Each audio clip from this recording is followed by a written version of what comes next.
সন্দেশ বা হালুয়া বানাবো। আমি এখানে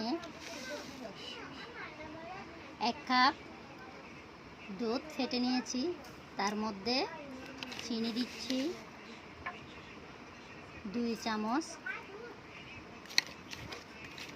আপনারা চিনি আপনাদের স্বাদ মতো পরিমাণ মতো দিতে পারবেন।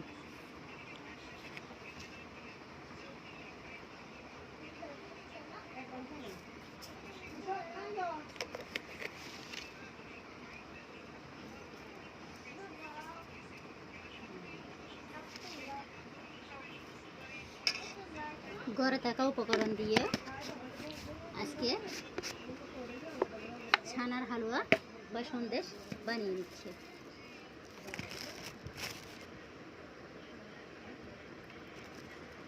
আমি আধা কাপ গুঁড়ি দুধ নিয়েছি। গুঁড়ি দুধ দিয়ে চিনি দিয়ে এগুলা ভালোভাবে মথে নিব।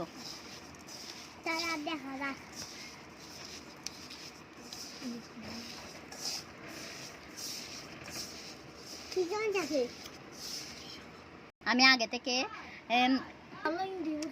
আমি আধা কেজি দুধ, আধা কেজিও না 1 কেজি দুধ আগে ফাটিয়ে নিয়েছি, অর্থাৎ একটু গরম করে তার মধ্যে কিছু সিরকা দিয়ে কিছুক্ষণ জাল দেওয়ার পরে এগুলা দুধ কেটে গেছে।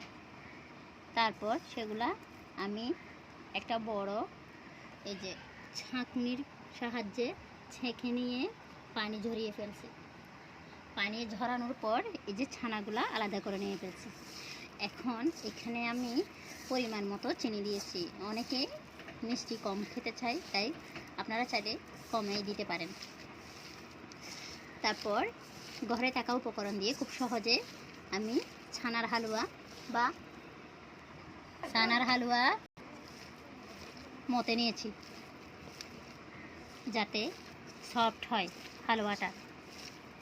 চুলাতে হালকা আঁচে যেভাবে হালকা আঁচে দিলাম, একটু নেড়ে ছেড়ে তার মধ্যে তারপর 1 চামচ ঘি দিচ্ছি, অর্থাৎ ফ্লেভারটা ভালো হয় ঘি দিলে।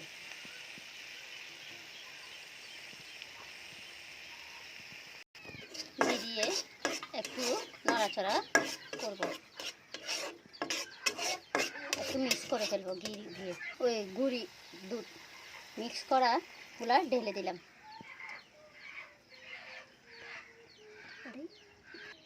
যে এগুলো একটু ব্লক আসা পর্যন্ত একটু নেড়ে ছেড়ে দেব।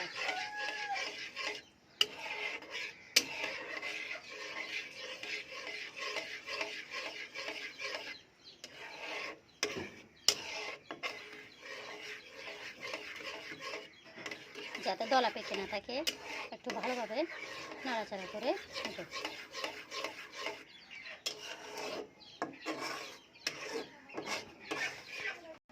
এইভাবে একদম ঘন হয়ে আসছে,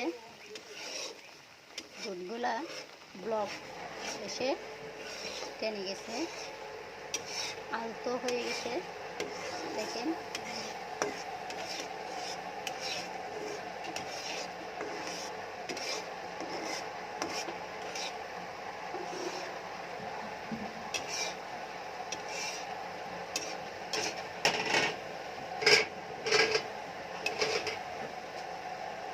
পানিগুলা টেনে গেছে, কোনো পানি নাই এখানে কোনো পানি নেই, পানিগুলা টেনে গেছে, এগুলো আলতো হয়ে গেছে। এখন আমি এগুলা বসাবো।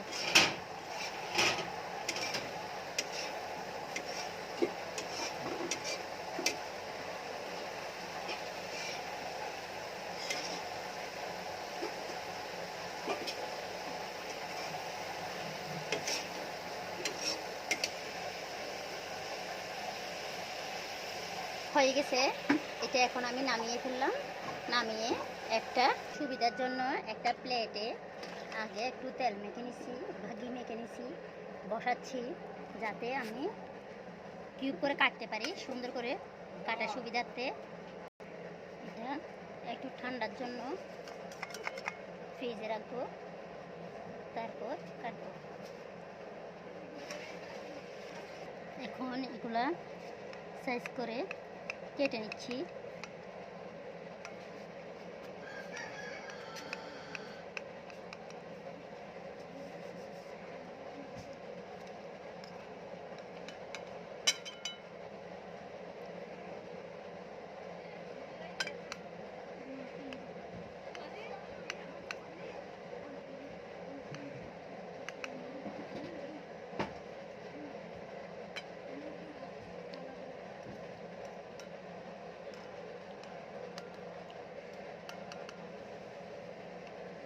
কেটে নিলাম, হয়ে গেল মজাদার রেসিপি।